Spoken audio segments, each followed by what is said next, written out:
আকাশ মেঘলা ছিল না কোনো বৃষ্টির পূর্বাভাসও। অথচ আকস্মিক এক বন্যায় নিমিষেই লণ্ডভণ্ড হয়ে যায় নেপালের বিস্তীর্ণ জনপদ।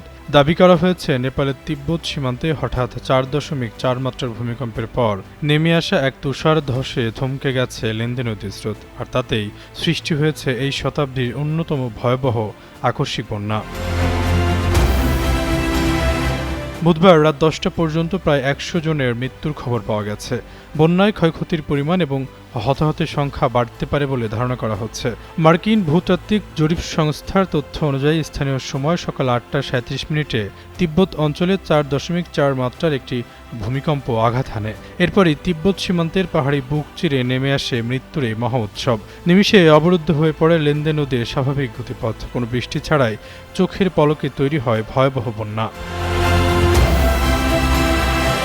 নেপালের দুর্যোগ কর্তৃপক্ষ জানিয়েছে, রাসুয়াগুড়ি সীমান্ত ক্রসিং থেকে প্রায় 20 কিলোমিটার উত্তর পূর্বে নেপাল চীন সীমান্তের হিমবাহ অঞ্চলের কাছে পাত শহরের একটি খণ্ড ভেঙে পড়েছে।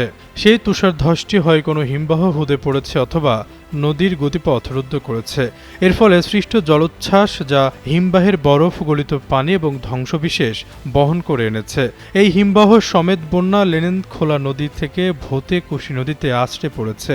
মুহূর্তে লাখ লাখ টন পানি তীব্র বেগে ধেয়ে আসে নিচের দিকে, ভাসিয়ে নিয়ে যায় নেপাল ও চীনের মধ্যকার কৌশলগত সংযোগ সেতু। পানির তোড়ে ধ্বংস হয়ে গেছে অন্তত 4টি জলবিদ্যুৎ প্রকল্প।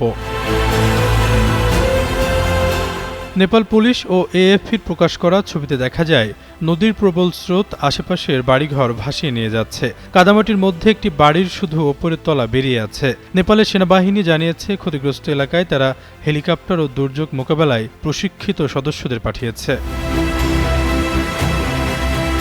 বিশেষজ্ঞরা বলছেন, জলবায়ু পরিবর্তনের কারণেই হিমবাহ অঞ্চলগুলো দিন দিন ঝুঁকিপূর্ণ হয়ে উঠছে। এই দুর্যোগ তারই এক চরম বহিঃপ্রকাশ। আশরাফুল ইসলাম, যুগান্তর নিউজ।